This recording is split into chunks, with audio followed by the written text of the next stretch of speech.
Good morning, and welcome to the original Loretta Brown Show, radio to open the heart, heal the soul, and awaken the consciousness. Good morning, Betty.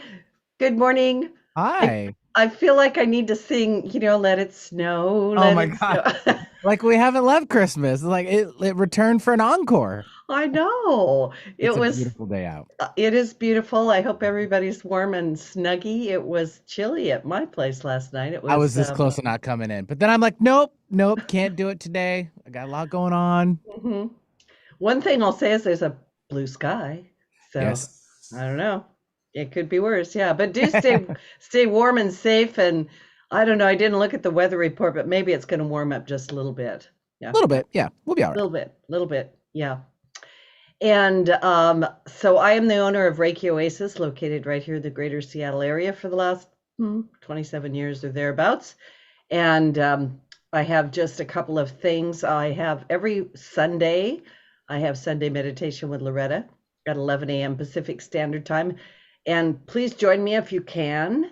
If you cannot be there on the Zoom call at 11 a.m. Pacific Standard Time, just sign up. I'll send you a recording of the meditation, and that's just to try to help us all out a little bit. And then I just want to send some beautiful Reiki, some love, and some prayers out to the world, especially Ukraine this morning.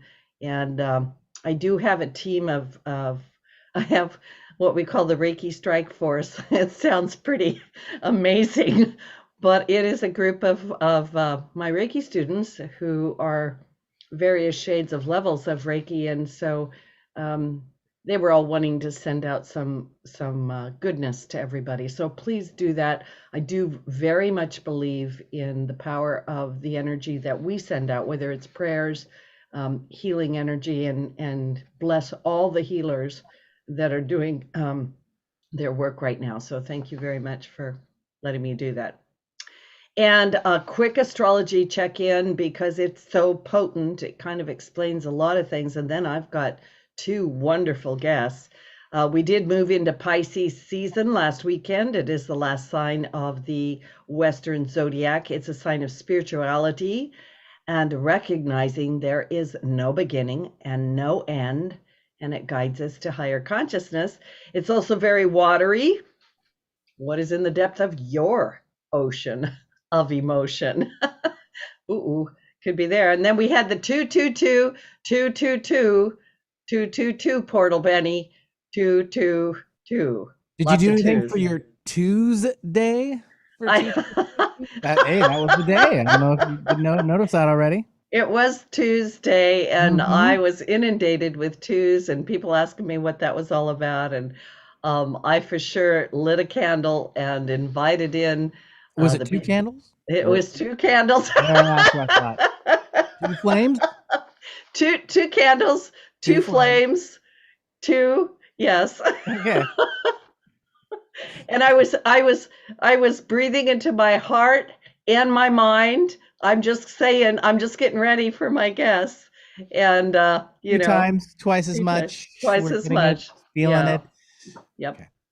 So I had somebody ask me yesterday. She said, Loretta, I thought that was supposed to be like a blissful thing. She goes, I feel like my life is blowing up. And I go, well, sometimes, you know, the Sure. divine works in mysterious ways, right?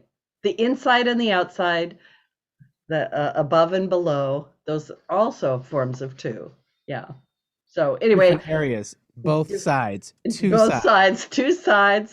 See where Uh, you're going with this still? I've Mm-hmm. looked at life from both sides now, right? I'm sorry, everybody. It's not the Loretta Brown singing show. Anyway, so yeah, there's a lot of intense energy. I want to point something out this weekend. Everything. Wow, get ready because we're on a roller coaster between now and March 6th, and then probably for the rest of the year. But we do currently, by Saturday, we have 4 planets in Capricorn, the planet of structure or restructuring.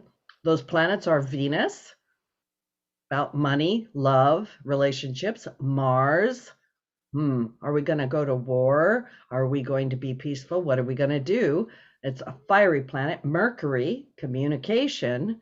right? Do we need to revamp what we say and how we say it? And Pluto, the planet of transformation, sometimes called the Lord of the Underworld.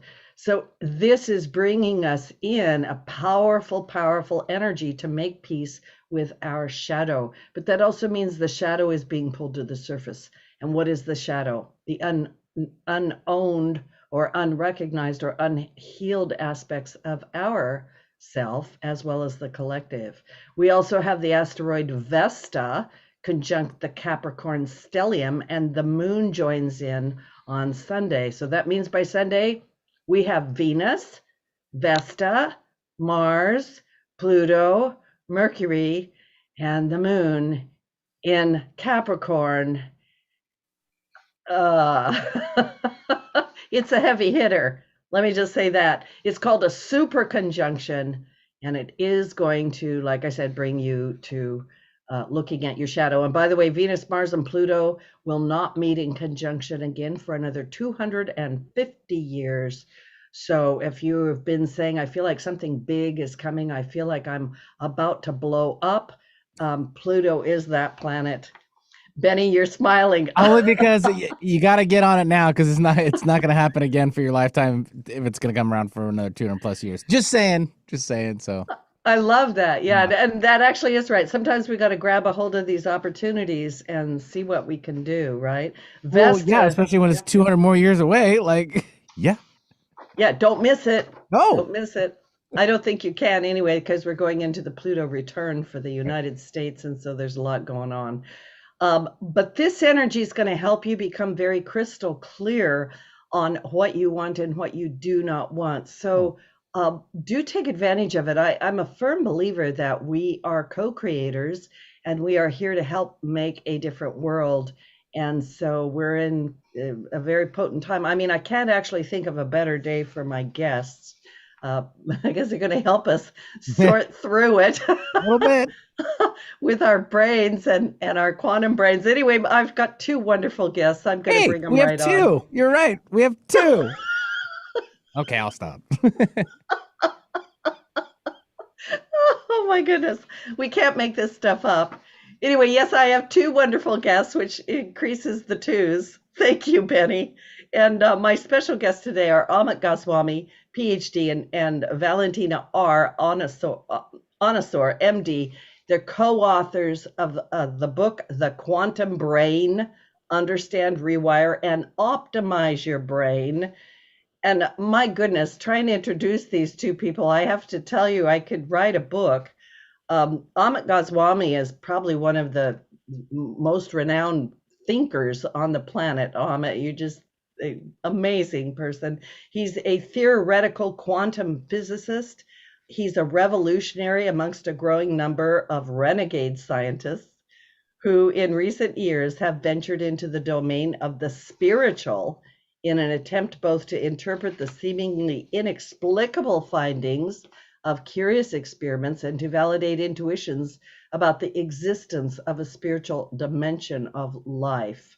He's a prolific writer, teacher, visionary. He's been in What the Bleep Do We Know, Dalai Lama, Renaissance, and the quantum activist.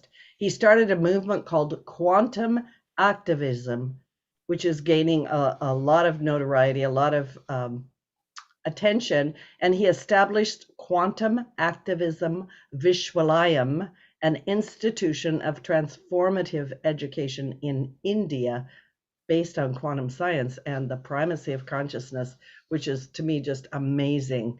And then my co-guest is Valentina Onisor, MD. She's a practicing physician specializing in family medicine who integrates various systems of alternative medicine, such as acupuncture, Ayurveda, naturopathy, and aromatherapy into her medical practice. She is committed to consciousness awakening related scientists for over two decades, and she's a pioneer of the quantum integrative medicine. She's a yoga and meditation teacher, and she is also the co-founder and dean of students at the Quantum Activism Vishwalayam. Welcome to the show, both of you. It's such a joy and a delight to have you here, and an honor. Whew. Thank you, Loretta. I feel like my consciousness expanded just trying to introduce the two of you. Well, you did very well. Thank you. Thank you. Thank you so much. I have so many questions. I would really love to know how did the two of you meet and decide to collaborate on what you're doing? Go, Valentina. Okay, so we met in India. There was a woman, Rita, and she invited me to be part of a university that was about to take shape in Pyramid Valley in India. How many years ago? I don't know, 6 or something like 7, something like 6, I think. 7. And then that university didn't happen. But of course, from the first moment, I immediately knew what I have to bring to bring the complementary part in what's happening.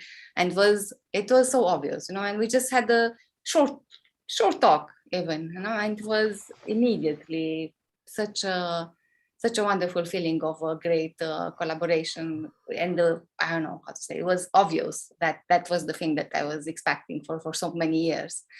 And then everything flagged off, and that university didn't happen. But after 2 years, I think, we got back and we created our own university. So that was just so beautiful. And we had to really fly off around the world and do so many other events. And then it really came that we have to do it. But it was, in another way, it was so integrated, and it's still so amazing to see what is developing. So, Amit, were you looking for someone to collaborate with, or what is your side of that? It's more like I had given up. I was looking for a collaborator practically all my life. And to some extent, my wives did do some collaboration, but they really are not really ready for it, equipped for it either. So this woman comes to the workshop that I was giving for exemplifying what kind of thing we'll teach at the proposed university. And, she didn't even ask any questions. Just sitting around. But at the end of the 4 days, she asked me to read something. And I was not, of course, very receptive, tired and all that. But nevertheless, somebody has given me something to read, so I read. I said, wow, this woman is an original thinker. So I got interested, and next day we had a talk, and it was clear that she is the one that is ready, and her enthusiasm was very clear. So we have been working ever since.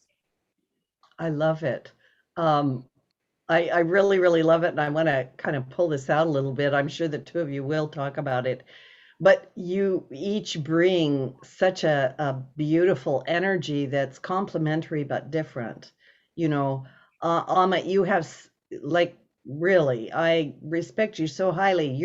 Your intelligence and your understanding of quantum theory is this big bulk of I'm going to call it masculine. I could be wrong. And Valentina, you're just this lovely feminine woman over here, but the intelligence that's there, the consciousness. Do either one of you or both of you want to comment a little bit on that? And I do have a specific question, and I don't even know the answer. Is the male and the female brain the same, or are they different? Actually, no, they are different. And they are different in such a way that the way people visualize male and female, namely males prefer thinking and women prefer relationships and therefore feeling emotions a lot more, is true. It comes from the brain difference. If you want to go into technicalities, it's the amygdala, how it connects to the brain. It connects to the right brain of men, but right brain is unconsciousness, so men can easily sidestep it and suppress it, whereas it comes to the left brain. All the negative emotions come through your amygdala to the left brain of women, and so there is no way women can suppress it. And actually, there's some other stuff too, like the heart wakes up in women the way we bring up girls and boys. We don't bring up the same way. There's a cultural difference in all cultures. And boys usually are supposed to be independent. They never learn that awaken the heart early. Maybe later at puberty with romance, they wake up a little bit. But early awakening is just motherly love, and that's it for boys. But girls have an active heart. So the combination of acting heart plus liking relationship, well, there is also a side part of it, and we can make joke of it. Women talk much, and that is also because of all this brain difference.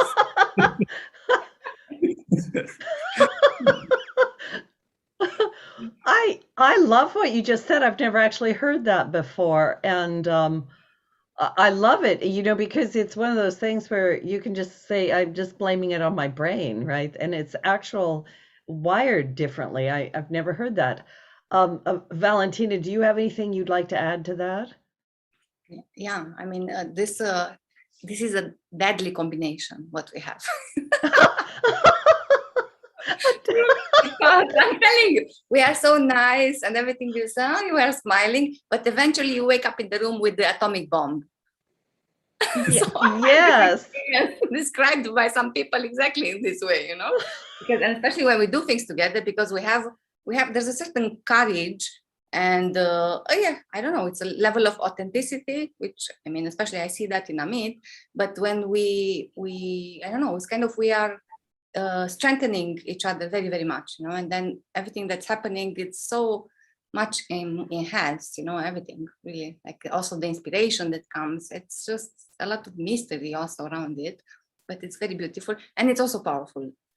It's very powerful. I'm thinking while you both are talking, how because there's all these things that people do, like we need to heal ourselves and we need to, like everybody always has this idea of how you're supposed to show up or how you're supposed to be. And I know that as a woman or as a little girl, quite often it was like, you're too emotional, you're too sensitive, you've got to stop that, right? So can you bring into the conversation that aspect of, especially because we're talking about the brain and healing and there's all these ideas, even with neuroplasticity, right? Like, how far do we go with this, and where is the limitation of when we settle on who we really are? We can change a lot using neuroplasticity. It's very interesting. Before, the prejudice that we had was that we use very little part of the brain, and we thought it's about the volume, but it's actually about the connections. We have enormous potentiality of making synaptic connections. Additional, we don't take advantage of it. How do we make synaptic connections? Well, one way, of course, is doing the same thing over and over again. Like the usual example that we get of brain rewiring. London taxi drivers poor guys had to memorize the whole address and how to get there in London, which is not an easy thing. But they used to have to do it. I don't know if they still have to do it. With today, we have mechanisms to guide people to London. But in the 80s, 90s, they used to have to do it. And their brain actually increases in mass because new neurons and new connections are made. But these connections don't have to be learning the telephone book. These connections can actually be used also to be creative. And this is where people need the quantum brain. In the Newtonian brain, all people can do is to, learn the telephone book over and over again, learn more address, learn more information. And people usually don't even do that because they have internet to check up. Most people, I mean, when you're driving a taxi, you better not. But so in this way, people use very little of even the Newtonian capacity. But if you start using the quantum capacity, then this brain rewiring gives us really unlimited quantum potentiality, infinite quantum potentiality we have to manifest. We can. Valentina, do you want to add to that? And then I want to ask for some clarity for the listening audience. on the quantum brain versus the Newtonian brain and this unlimited potentiality. Yeah, of course. So of course, nowadays we live more and more almost exclusively through thinking. Yeah. So thinking is not about the quantum brain. And we do things with the help of thinking. And we plan everything, our life in thoughts and actions determined by thoughts, right? And we venerate thinking as the most important things and the most fascinating one. Indeed, it is a male-dominated society, but even women do that, nowadays. Yes, they do. So although thinking has divided in a superior and inferior self and gave birth to the thinker, and this monkey, the ceaseless monkey, this is good, this is bad, forcing us, if we allow it, to just live in this comparison world. So this is a level, very interesting level, comparison and competition, where we live, unfortunately. And so you see all the books based on thinking, and even when you speak about relations, so thinking is like this echo of memory accumulated as knowledge, experiences, an echo of the past that we project usually in the future, passing through the present, giving the form to the future, but still is past. Yeah, so it's never a free thinking. Okay, and yeah, so that's to see where we start. So in this book, you of course that is described the base level human condition. So by understanding where we are, acknowledging that is the first step. We have to see where we are to see where you start from. I love what you're saying so much. Can you talk a little bit more, Amit? Can you talk a little bit more about what is quantum theory, the quantum brain? What are you really saying? Okay, so the Newtonian brain, Valentina already explained, it's the thinking on the basis of what is known, the conditioned brain. It has other things too, because we cannot get rid of negative emotions. It does have emotions that are negative, and it does have the scope of pleasure. So when we say base level human condition, the condition that we are given at physiology, by brain physiology at birth, that is not really a very good stuff. I mean, our brain sticks it to us because it gives us that thinking brain, me-centeredness and narcissistic aspects, and then information processing tendency, and then negative emotions 5 times as much than positive, and then pleasure, which is a good thing, but can be a very bad thing. It becomes an addiction, right? So this is what we are dealt with.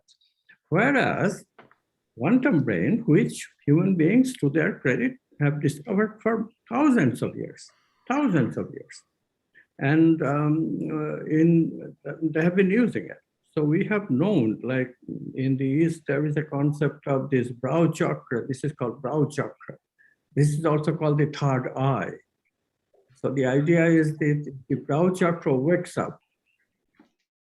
And that is a process that we can all do. We all routinely do anyway as children. Then we have a third eye, a third way of seeing things. We have 2 eyes, which sees the physical world with local signals like sound, light, sensory signals, smell, etc., 5 senses. But with this eye, we connect with purely quantum. It's called non-locality, instantaneous communication directly with consciousness, from which everything is created.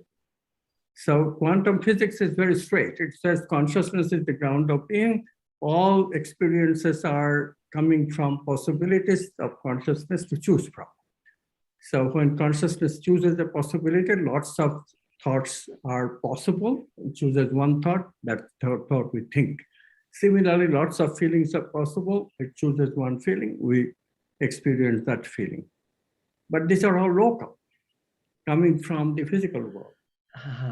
This one is coming from consciousness in the form of what? In the form of all those things that we cover: love, beauty, justice, truth, abundance, power.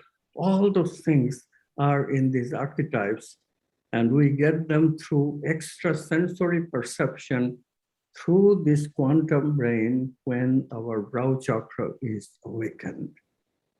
Now, okay, I went very fast through a lot of concepts, but a lot of people know his third eye was called by San Bonaventura, a completely well-known saint in the Western tradition. He called this the eye of contemplation. So he knew he had an awakened third eye. And many people like that, of course, Jesus himself, but many people talk about the third eye. So this third eye is the beginning of the quantum brain, but there's a lot of other stuff, that we can do to awaken the quantum brain. And when we find out all this, then we should really ask the opposite question. What happens to us? Why don't we use quantum brain en masse? It's available so much in our childhood because we are born with this quantum facility. Children never have to worry about non-locality or ESP. They have access.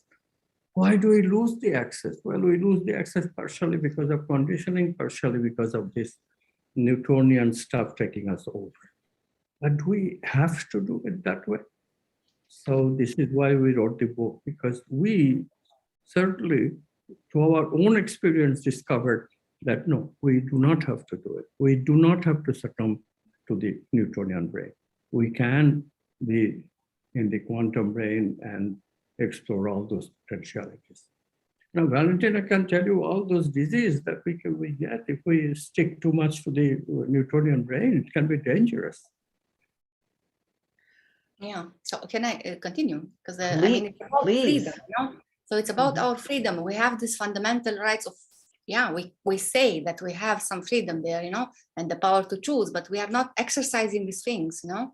So that's something, and where we are now as a society has a lot to do with that. And if we lose the freedom to pursue a life of purpose and what Amit mentioned, architects with the highest values, like why we are here, we are in danger of losing civilization itself, you know? So yeah, imagine that. And all this Alzheimer, for example. So in the past, it was after 70 or something. Now, even in the 40s, people are having Alzheimer. Why? So much life without purpose, you know? We are just wasting a lot of our lives. And then again, in the past, there was people living in societies where, for example, capital was shared, education is open to exploration of truth. Yeah, what is the truth now? In media? No. And people are empowered, were empowered via education to exercise this freedom and to choose the way they want to make their living, and civilization has thrived, right? And when the opposite happens, when just a few elites take over capital power, control of education, civilization obviously declines. Yeah, we are all responsible for what's happening today. Yeah, you said it was bad news today. Yes, but we have all those wars inside of us. We have to really acknowledge this, you know. And eventually, again, we isolated ourselves so much. Amit mentioned non-locality. What is that? Non-locality is the way to access is usually through the heart.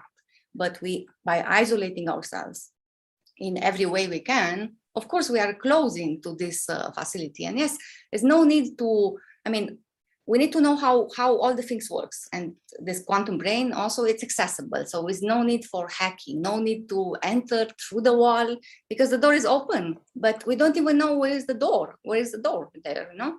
So yeah, there is, of course, we are using 3%, 4% consciously of the brain capacity, and even 5% and 6%, then we say we are genius, right? So imagine why the nature gave us all this capacity. What's happening with the rest 95%? It's underused. So it's, if you're not using 5%, you know, you're using kind of 5% of the muscles of the arm, you know, then what's happening is that you have to develop other muscles, kind of, you know, or in the digestive system. What would happen if you're not using that? Think about that, right? So it's not about adding something, you know, you can become as smart as nature maybe, you know, but you will not be able to be better than that. So often we just try to add something to life, and it's not how things work. We just create problems. So it's all this infinite potentiality, but in order to access that, it's about accessing the unity consciousness, that I, to access the infinite new potentiality. It's a new potentiality. And we do it by using the mind to process new meaning. If we do it out of other people's meanings, you know, So it's not enough to just pick up other people's meanings, because that's, again, is not your truth, you know. And of course, you do it best by using intuition and follow through, exploring the creative process with research and quantum science, you know. So again, is not being afraid of the unknown, you know, is not being afraid of having some discipline, you know, and then creativity will come easily. Yeah, so there's a lot of reward on your way to creatively awaken higher intelligence, you know, and this reward is called happiness, increasing levels of happiness, as you will learn to explore increasing levels of intelligence as well. You know? You both are saying so many absolutely wonderful things, and I am I'm thinking, hopefully with my quantum brain, while you're talking, that this is vitally important information right now.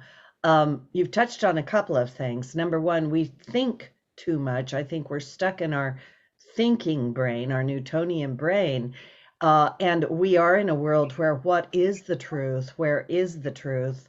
And you know, I say to people all the time, if you want to stop war, you've got to begin with the self, because the battle is inside the self, right? And you know, Amit, you told me one time, and I know you talk to a lot of people, and you don't know, but you said something that really stayed with me. And you said, Loretta, we have two realities. We've got this one down here and then this one up here, right? And down here we have this illusion of we're separate. I am me and you are you, right? And we have to figure out how to communicate, and that's where the problems are, right? But up here we are one. We get it up here. So I think what you're saying, and of course you please expound, just keep talking, both of you, but we need to access this quantum brain in order to get us out of the mess that we've created at the Newtonian level, is one way to say it. But please share more, because I'm also thinking, you know, and I know I'm talking a lot, but I'm just like, this is so rich, this conversation. The brow chakra and the heart, and talk a little bit more, just kind of respond to what I said there. I'm sorry, I have 10 questions in that little bit. Amit?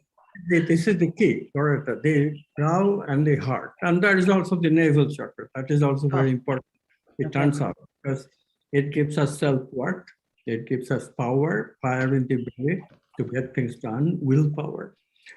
All three are very important. On all three places, we have a self-identity. And so it's not just the cortical self, not just the brain. And in the quantum brain, while we are researching, we discovered that there is also a self, although very latent, at the midbrain, which governs over the negative emotions and the pleasure aspects of the brain. So that too, if we could gain control over, then we may be able to control even negative emotions and also our addiction tendency. Just imagine that if there was simple cure for addiction problems, it would be to awaken the midbrain cells. But that is hard, because this is a very unexplored area. In fact, Valentina and I are both in the process of figuring out how we can do it, because we haven't gotten hold completely of these negative emotions. But so what we do is that we have access to the heart, we have awakened the heart. Heart also becomes quantum. And with the help of both the quantum brain and the quantum heart, we can make positive emotional brain circuits. And these positive emotional brain circuits are in the cortex, in a place called anterior cingulate cortex. That's hard to remember, but the abbreviation ACC is very easy to remember. So these two words people should remember. ACC for positive balances amygdala for the negative. If we can sufficiently build our ACC by building new synaptic connections, by taking quantum leaps using the quantum brain, then we do not need to worry about these negative emotions. Right now we are praying because of impending war, etc. Those words will be just a statement of the amygdala, negative emotions. If we had ACC and positive emotions, we would never have to worry about war anymore. Just imagine that human beings become truly non-violent. So this is in the potentiality. It's all part of that infinite potentiality, and not very hard to do it either, as both of us constantly emphasize when we teach that, Valentina has developed a whole bunch of techniques called quantum yoga. And doing that, we very easily can access. You were talking about accessing this oneness, but it is not very hard to access it. There are known techniques, and we have put a quantum dressing on the technique. Now the techniques are much more accurate, and using them, fairly easy to access the quantum brain. Why don't you talk about it, Valentina? Okay, so the first, again, many times I just want to go to the base, and what I find in my experience and working with myself, that it's really important. It's something which is still underrated, it's something which is called attention. Yeah, and Amit mentioned about the heart, but first of all, we have all this beautiful potential, easily accessible through the heart, but if we don't develop attention, then nothing happens. Again, because something which I found out while working with Amit was about this negative emotion brain circuits. I never knew that they are really embedded in our structure in the brain. Yeah. So our duty to really create the positive ones, it's obvious.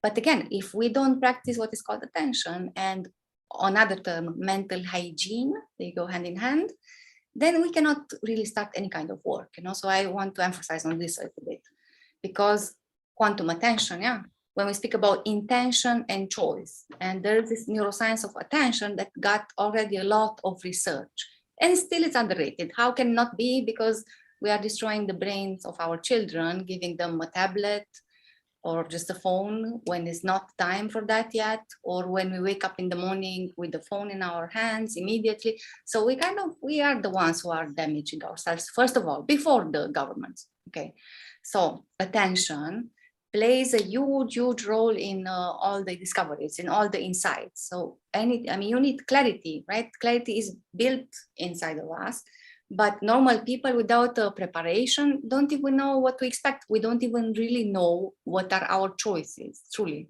Yeah. And even not choosing, it is still a choice, And again, I spoke about the unknown, being more ready, a person that we call genius, because it has a little bit more access to the potential that he has, can see in the unknown, because again, he has access to intuitions also.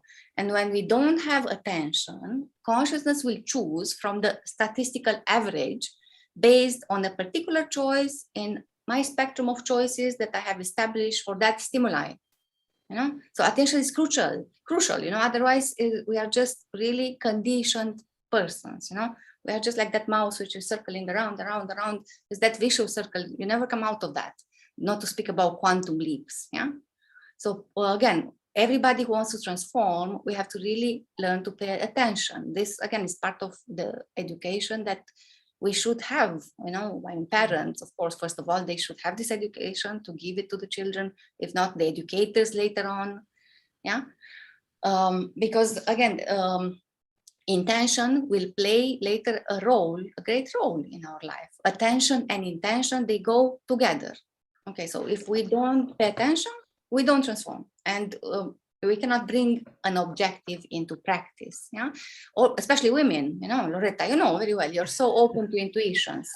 But the problem with us is because what Amit mentioned about the weak navel chakra, that also turns in a lack of confidence, lack of courage, and lack of power of manifesting the things, So you're having intuitions, great intuitions, but because we allow ourselves to be in this kind of state, we just don't follow that through with the manifestation. It's part of the creative process. So again, I see women, so again, both women and men, they have essential roles. But what I see is that women really, we have access to great things and much easier than men, and we should really use them. And then also help the men and the society. That's how I see the healing of the world coming through women, first of all. Okay. I don't know if the audience likes it or not, but that's how I see it. So well, I love it. I love it because I've been, I do a monthly class with women. I call it the Temple of the Divine Feminine. And a lot of it has been right along what you're saying, but you're bringing in these beautiful pieces. And I'm like, we as women need to fully embody ourselves as women to help the men fully embody themselves as men, because we need the men and they need us, Yes. And it's that all that polarity that comes, like when a woman is really manifesting that what is called empowered love, it's not about being a feminist, which makes you a man. Yeah, right. It's not about that. But again, it's the time to be at once a wise woman, a child playing, playfulness and everything. Yes, indeed, we need to be all that. But it can be also fun. It should be fun. It shouldn't be. I mean, eventually, when we integrate what is our first task, navel chakra, and then all the rest, with keeping the great intent, with perseverance, another thing which we don't manifest so much, but we have it, so all these qualities, we have them, and okay, speaking of disease, anxiety, depression, ADHD, this is a sure sign that the person lost the capacity of attention. So many people are just diagnosed with ADHD out of nothing and put on medication, which is destroying themselves. So, yeah. And willpower again, Manipura chakra, the navel area, willpower, comes with the freedom to choose from a certain conditioning and self-respect. And the only way to stop consciousness collapse in a certain way, if you put your willpower there. Of course, when you have the clarity. So attention is related with the third eye, of course, and then you have to check what is grabbing our attention. Then make a journal and see what's happening when you are alone. What is that subconscious, unconscious things which keep repeating in your life? What grabs your attention? So it's a lot, but it's beautiful. Just remember this, that really we need to really start with that, practicing. There are so many exercises of attention, but and then it's the concept of mental hygiene, which is part of deep ecology. It's completing the moral or ethical basis of deep ecology's principles. Like the body's state of health and harmony is based, among other things, on a preventive attitude, implying a good physical hygiene. In the same way, if you want an adequate psychomental health, which makes any training easier and happiness, is based on maintaining a hygiene on the psychomental level of a person. But we are picking up, we are very sensitive, right? And we are picking up everything. We watch media all the time. We watch TV, we watch, I don't know what, we are just picking all kind of information. We talk with somebody, we are sensitive and it's beautiful. But eventually, even if maintaining this hygiene at the physical level is a well-known factor in society, right? But to maintain this hygiene and purity at the psychomental level didn't find yet place in humanity, especially because we ignore the consequences of a chaotic psychomental activity upon the harmony, health, happiness of a human being, And also there's no education about how to purify these levels and to maintain a state of purity. Because again, it has to be all the time. It's not about you're not cleaning your room just once, right? You have to clean at least once a week, or you don't take bath just once and the same thing happens with the mind. Yeah. It's beautifully said. Amit, do you have anything you'd like to add to that? Well, there are, of course, the simple brain process. One thing I want to emphasize, the brain's biggest job that it does for us is to manifest our consciousness. I mean, this is really, we have said many kind of critical things about the brain, but the brain does wonderful things, beginning with giving us self-identity. Consciousness expresses itself through the brain the most powerful way, because, well, of course, we do not want exclusively just old kind of thinking of the old stuff. But thinking itself is wonderful because it allows us to make worldview. Question is how to better think, how to do intuitive thinking, how to do positive thinking. These are the questions. And how to do it, the brain gets us the self, but there is a quantum self, quantum level of brain, then we get quantum self, and Newtonian level of brain, then we get Newtonian self. We get the conditioned ego, very behavioral and very constricted. And we operate in these two limits, but there is a third thing, unconscious, conscious, and there is a third thing. That's called pre-conscious. That is a domain where you can call it a twilight zone between the ego and the quantum self. How do we access it? If we meditate, we fall into this pre-conscious domain. And this is something that everybody should learn. This is a big discovery for us when we are researching the brain. Actually, I discovered it some time ago with the help of a neurophysiologist named Jacobo Greenberg, the Mexican neurophysiologist, very famous. So this pre-conscious, we enter it meditatively. This is why meditation is so important. If meditation also is the way that we learn attention. So meditation really is a fantastic device to learn and practice so that we fall into this pre-conscious and the world changes for us. We experience the world so much more aliveness. We experience the intuition much more. Our consciousness expands and therefore we can open the heart better. And so the benefits of meditation, we just cannot stop talking about if we start talking about it. And this is what people, when they study the brain, if one question you ask, okay, how do we access quantum brain? We would say, well, okay, first learn to meditate, learn to access pre-conscious. Pre-conscious is the way to the quantum self. And quantum self, of course, is the access to the quantum brain. So it is easy once you get the hang of it. Yes, meditation sounds extremely hard, and it is really very hard the first few days because you find your attention just is not there, like Valentina was like saying. Valentina said, like what? Monkey mind. It is true. But you sit and sit. So my prescription is meditation is very simple. Just sit. Learn to just sit. The first few days, nothing else. Don't even try to develop attention. No attention to words, no attention to mantra, just sit. Because people fidget, So if they learn just to sit comfortably, and that's the first lesson, and then they learn to pay attention to a simple word called mantra.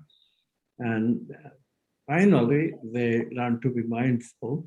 And then you have full access to the pre-conscious, and the world of quantum brain opens up for you. So this everybody must know and everybody must do, because once you know and once you begin to do it, you cannot stop and you will be better and better. All those things Valentina mentioned, happiness, intelligence is for us to have. Wow. Yeah, go ahead. Let me give them a very simple practice, very simple really actually, of which will take you in a state of learning, concentration and meditation. So it's a very simple one, but the effects are tremendous, and if you do it 10 minutes in the morning, the first thing before getting to your phone, before feeding your children, so first thing in the morning and the last thing in the evening, kind of to be with yourself in this moment. You simply sit with the back straight and relax, pay attention always to relax the belly area, the shoulders, and simply move all your attention to your breathing. It's so easily because the breathing is happening right now, as the physical body is happening right now.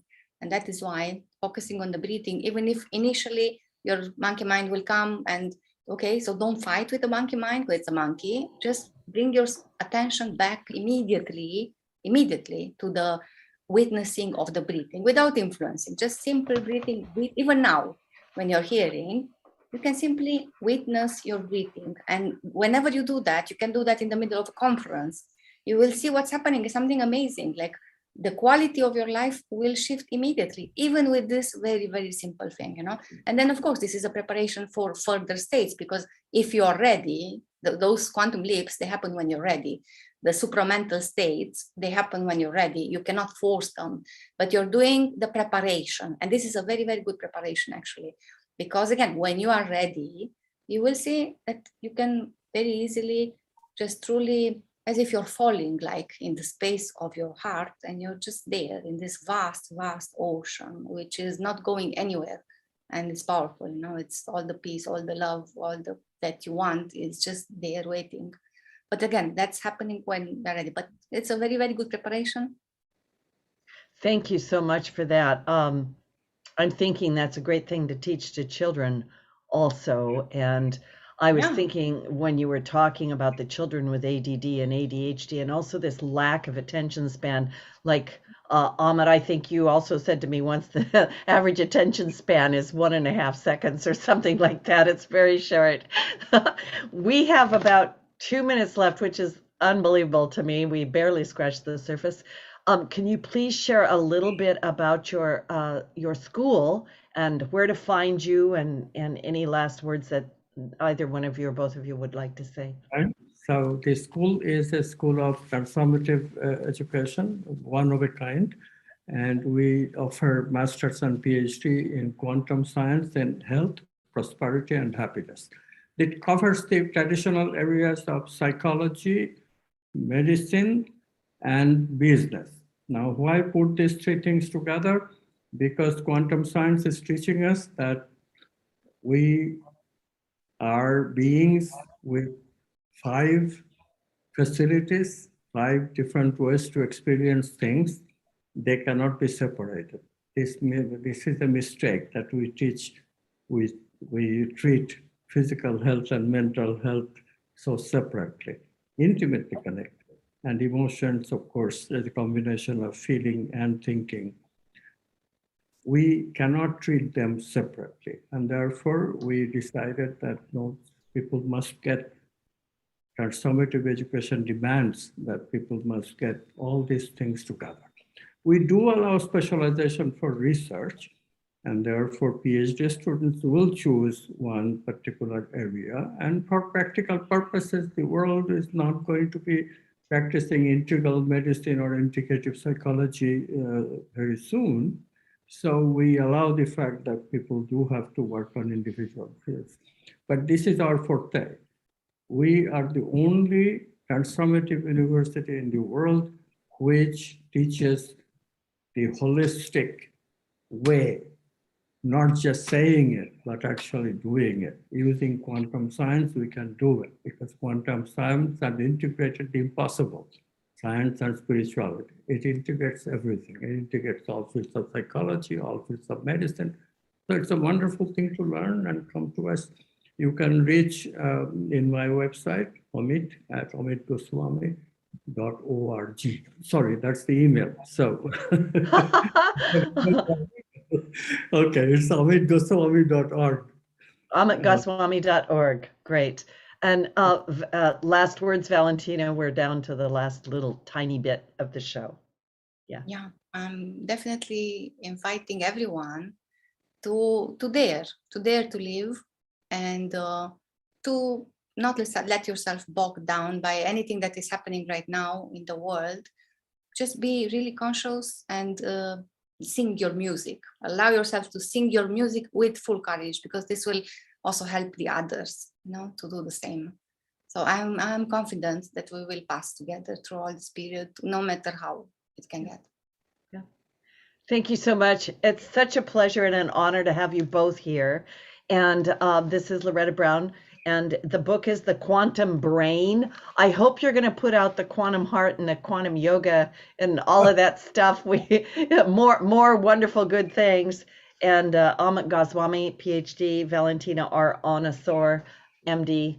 From my heart to yours, so much love, so much blessings. And yeah, Thank you. Let's meet up here. Thank you so much.